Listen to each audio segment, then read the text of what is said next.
നമ്മളുടെ അയൽ രാജ്യങ്ങളിൽ ഒന്നായ പാകിസ്ഥാൻ വലിയ ഒരു പ്രതിസന്ധിയിലൂടെയാണ് കടന്നു പോകുന്നത്. അവർക്ക് നിൽക്കൽ കള്ളിയില്ലാത്തൊരു അവസ്ഥയാണ് രൂപപ്പെട്ടിരിക്കുന്നത്.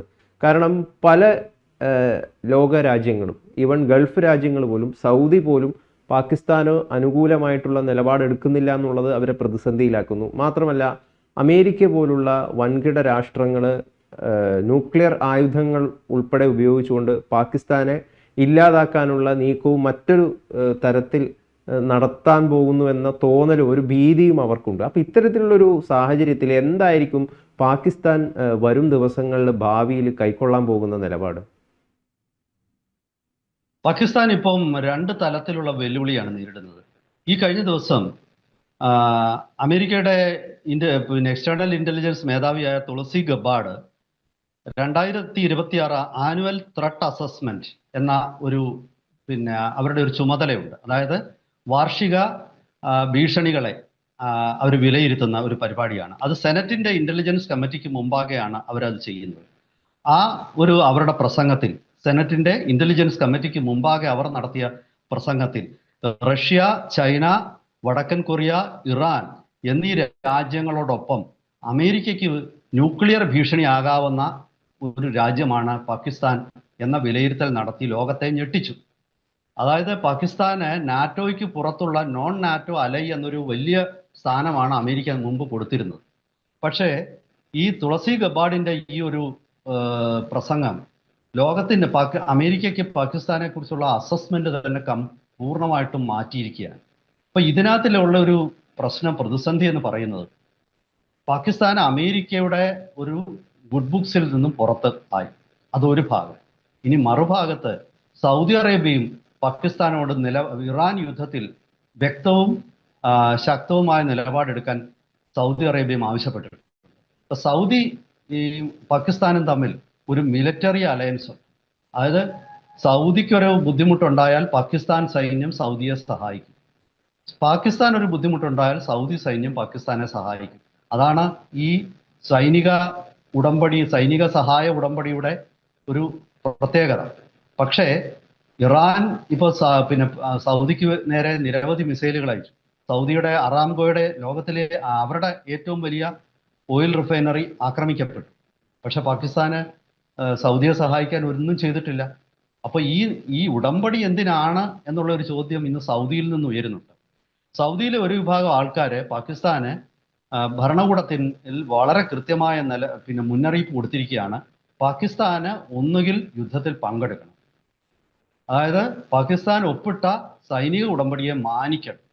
അങ്ങനെ മാനിച്ചില്ലെങ്കിൽ പാകിസ്ഥാന് ആയിട്ടുള്ള ഉടമ്പടി റദ്ദാക്കണം എന്ന് സൗദിയിലെ ഒരു ശക്തമായ ഒരു ആവശ്യം സൗദിയിൽ ഉയർന്നു വരികയാണ്. ഇവിടെ നമ്മൾ നോക്കേണ്ടത്, പാകിസ്ഥാൻ പണ്ട് പാകിസ്ഥാൻ ഉണ്ടായിരുന്ന അടുപ്പം ഇന്നില്ല. അപ്പൊ UAE ഇത് തന്നെ പറഞ്ഞു. കാരണം പൈസ ഇല്ലാതാവുമ്പോൾ ഇവിടെ ഭിക്ഷാപാത്രവുമായിട്ട് ദുബൈയിൽ ഓടിയെത്തും, അല്ലെ അബുദാബിയിൽ ഓടിയെത്തും. പക്ഷെ അവർക്കൊരാവശ്യം വന്നാൽ പാകിസ്ഥാനികളെ കിട്ടുകയില്ല. പാകിസ്ഥാന് ഇപ്പം ഗൗതം എന്നോട് കുറച്ചു മുമ്പ് മറ്റൊരു ചർച്ചയിൽ ചോദിച്ച പോലെ, ഗൾഫിൽ പോയിട്ട് ഗൾഫിന്റെ പൈസ കൊണ്ട് ജീവിക്കുകയും ഇറാനെ പല മേഖലകളിലും പ്രതിരോധിക്കുക, ഇറാൻ അനുകൂലമായിട്ട് സംസാരിക്കുകയും ചെയ്യാൻ രണ്ടുകൂടെ നടക്കത്തില്ല. നിങ്ങൾക്ക് മൂല്യങ്ങളും നിങ്ങൾ പറയുന്ന നിങ്ങളുടേതായ മൂല്യങ്ങളാണ് വലുതെങ്കിൽ നിങ്ങൾ ഗൾഫിനെ വേണ്ട നോക്കണം. ഗൾഫിൽ നിന്ന് നിങ്ങളിങ്ങനെ തിരിച്ചു പോകണം, ഇറാനിൽ പോയി ജോലി ചെയ്ത് ജീവിക്കണം. അതല്ലെങ്കിൽ നിങ്ങൾ പാകിസ്ഥാനോട് ഇത് തന്നെയാണ് ഗൾഫ് പറയുന്നത്. നിങ്ങൾ ഇറാനെ സപ്പോർട്ട് ചെയ്യുന്നുണ്ടെങ്കിൽ നിങ്ങൾ സാമ്പത്തിക സഹായത്തിനും എല്ലാ രീതിയിലും നിങ്ങൾ ഇറാന്റെ പടിവാതികൾ പോയി കാത്തു കെട്ടിക്കിടക്കുക. അബുദാബിയിലോ മസ്കറ്റിലോ ഒന്നും നിങ്ങൾ വരണ്ട.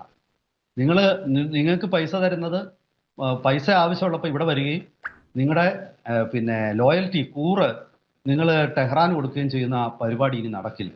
ചോറിങ്ങും കൂറാങ്ങും അത് വേണ്ട. ഇത് വളരെ ഗൗരവമായിട്ടുള്ള ഒരു വിഷയമാണ്. പാകിസ്ഥാനെ സംബന്ധിച്ച് ഇപ്പോൾ പാകിസ്ഥാൻ നേരിടുന്ന ഒരു വലിയ പ്രതിസന്ധിയുണ്ട്.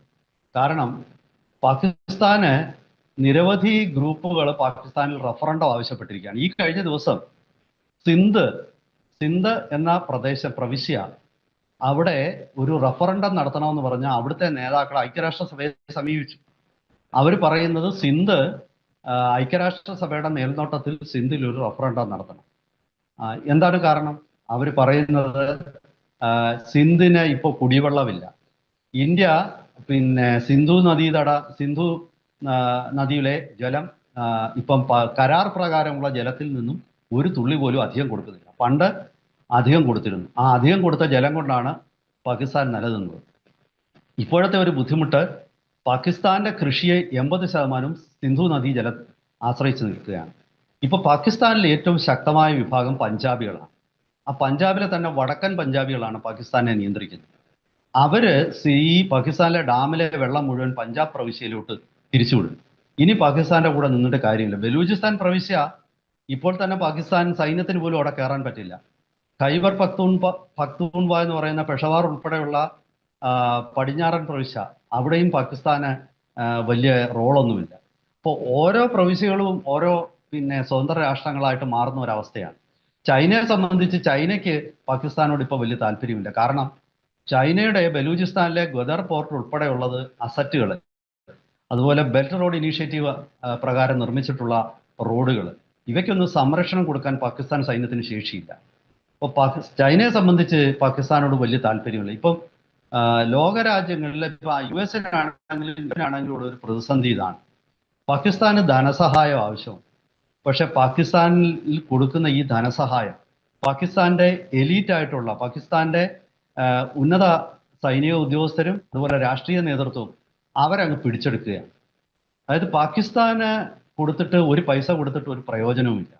ഈ ഒരു വല്ലാത്ത പ്രതിസന്ധി അത് പാകിസ്ഥാനെ സംബന്ധിച്ചിടത്തോളം വലിയ ബുദ്ധിമുട്ടുണ്ടാക്കാം. അതിനിടെയാണ് അമേരിക്ക പാകിസ്ഥാന് നേരെ ഇങ്ങനെ ഒരു പരാമർശം നടത്തുന്നത്. അതായത് ഇവിടെ വളരെ കൃത്യമായ ഒരു ചോദ്യമുള്ളത്, ഇറാനെ ആക്രമിക്കാനുള്ള ഒരു ന്യായം ഇറാൻ ന്യൂക്ലിയർ ആയുധങ്ങൾ വികസിപ്പിക്കുന്നു എന്നുള്ളതാണ്. ഇതേ ഇറാനേക്കാളും അതായത് വളരെയധികം നിരുത്തരവാദപരമായി പെരുമാറുന്ന ഒരു രാജ്യമാണ് പാകിസ്ഥാൻ. ആ പാകിസ്ഥാന്റെ കൈവശം ന്യൂക്ലിയർ ആയുധങ്ങളുണ്ട്. ആ ന്യൂക്ലിയർ ആയുധങ്ങൾ നാളെ തീവ്രവാദ ഗ്രൂപ്പ്, ഭീകര സംഘടനകൾക്കും അതുപോലെ തെമ്മാടി രാജ്യങ്ങളുടെ കയ്യിലും എത്തപ്പെടില്ല എന്നുള്ളത് ഉറപ്പൊന്നുമില്ല. പാകിസ്ഥാന് സാമ്പത്തിക പ്രതിസന്ധി ഉണ്ടായാൽ പാകിസ്ഥാൻ 2-3 ബോംബുകൾ വേറെ ഏതെങ്കിലും രാജ്യത്തിനോ ഒരു ഗ്രൂപ്പിനോ വിൽക്കത്തില്ല എന്ന് ആര് പറഞ്ഞു? പാകിസ്ഥാൻ ഭരണകൂടത്തെ നിയന്ത്രിക്കുന്ന ചില ആൾക്കാരുണ്ട്. അവർക്ക് ഈ ബോംബിന്റെ ടെക്നോളജിയോ അല്ലെങ്കിൽ ബോംബുകൾ തന്നെയോ മറ്റൊരാൾക്ക് കൈമാറ്റം ചെയ്യപ്പെടാം. ഇവിടെ അമേരിക്ക ഇപ്പോൾ ഉന്നയിക്കുന്ന ഒരു സംശയം പാകിസ്ഥാൻ ദീർഘദൂര മിസൈലുകൾ വികസിപ്പിക്കുകയാണെന്നാണ്. ഈ ദീർഘദൂര മിസൈലുകൾ വികസിപ്പിച്ചാൽ ഇത് അമേരിക്ക വരെ എത്തുന്ന ഒരു 10,000 കിലോ, ഇപ്പോൾ പാകിസ്ഥാന്റെ കൈവശമുള്ള മിസൈലിൽ ഏറ്റവും പരമാവധി ദൂരം എത്തുന്ന മിസൈൽ 2750 കിലോമീറ്റർ ദൂരത്തെത്തുന്ന ഷഹീൻ 3 എന്ന മിസൈലാണ്. അപ്പോൾ ഇത് പോരാ പാകിസ്ഥാനെ സംബന്ധിച്ചിടത്തോളം. പാകിസ്ഥാൻ ഒരു 10,000 കിലോമീറ്റർ എങ്കിലും ദൂരപരിധിയുള്ളൊരു മിസൈല് നിർമ്മിക്കണം. പണ്ട് ഏതോ ഒരു സിനിമയിൽ ജഗതി പറഞ്ഞ പോലെ നമുക്കൊരു 10,000 രൂപ ശമ്പളം കിട്ടുന്ന ജോലി വേണം എന്ന് പണ്ട് വർഷങ്ങൾക്ക് മുമ്പ് 10,000 വലിയ തുകയാണ്. അപ്പോൾ അതുപോലാണ് പാകിസ്ഥാന്റെ ഈ ഒരു ആഗ്രഹം, അത് മുളയിലെ നുള്ളുക എന്നുള്ളതാണ് ഇപ്പോൾ അമേരിക്ക എടുക്കുന്ന നിലപാട്. ഈ ശരിക്കും പറഞ്ഞാൽ ഇത് ആദ്യമായിട്ടല്ല അമേരിക്ക ഇങ്ങനെ ഒരു നിലപാടെടുക്കുന്നത്. ഈ കഴിഞ്ഞ ബൈഡൻ ഭരണകൂടത്തിൽ വെച്ചിട്ട് പാകിസ്ഥാനിലെ ചില സ്ഥാപനങ്ങളെ അമേരിക്ക അതിനെതിരെ ഉപരോധം കൊണ്ടുവന്നിരുന്നു.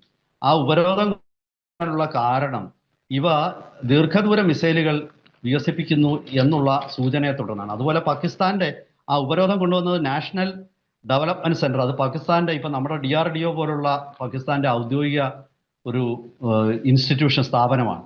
പിന്നീട് സ്വകാര്യ സ്ഥാപനങ്ങളായ Akhtar and sons limited, affiliates international, അതുപോലെ തന്നെ റോക്ക് സൈഡ് എന്റർപ്രൈസസ്, ഇവയൊക്കെ തന്നെ ഈ മിസൈൽ നിർമ്മാണത്തിന് ആവശ്യമായ പല വസ്തുക്കളും നിർമ്മിക്കുകയോ അല്ലെങ്കിൽ ഇറക്കുമതി ചെയ്യുകയോ ഒക്കെ ചെയ്യുന്ന സ്ഥാപനങ്ങളാണെന്ന് കണ്ടിട്ട് അമേരിക്ക ഈ സ്ഥാപനങ്ങൾക്ക് നേരെ ഉപരോധം 2023 തോന്നുന്നു അമേരിക്ക പ്രഖ്യാപിച്ചു.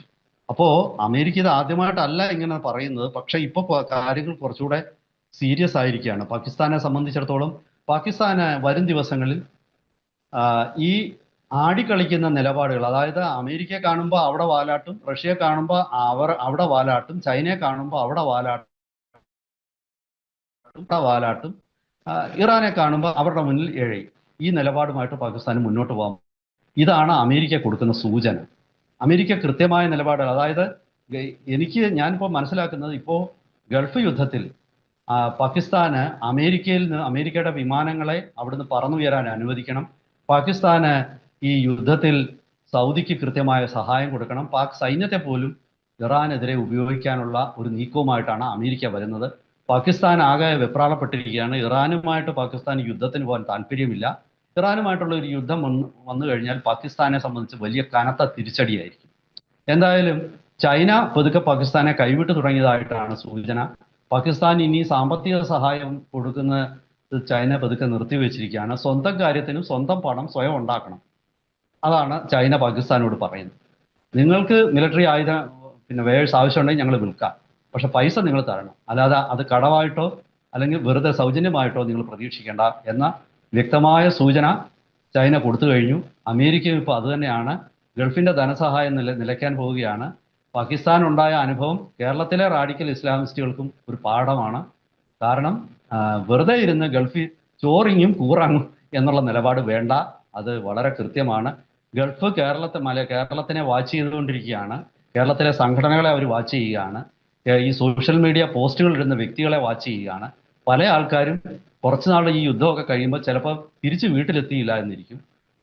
അത് വളരെ ഗുരുതരമായിട്ടുള്ള ഒരു അവസ്ഥയിലേക്കാണ് കാര്യം പോകുന്നത്. കേരളത്തിലെ ഇരിക്കുന്നവർ ചിന്തിച്ചിട്ട് മാത്രം അഭിപ്രായ പ്രകടനം നടത്തുക. സോഷ്യൽ മീഡിയയിൽ ആവശ്യമില്ലാത്ത അഭിപ്രായ പ്രകടനം നടത്താതിരിക്കുക. വരും ദിവസങ്ങളിൽ എങ്ങനെയാണ് കാര്യങ്ങൾ നീങ്ങുന്നതെന്ന് നമുക്ക് കൂടുതൽ അപ്ഡേറ്റ്സുമായിട്ട് നമുക്ക് പ്രേക്ഷകരെ സമീപിക്കാം.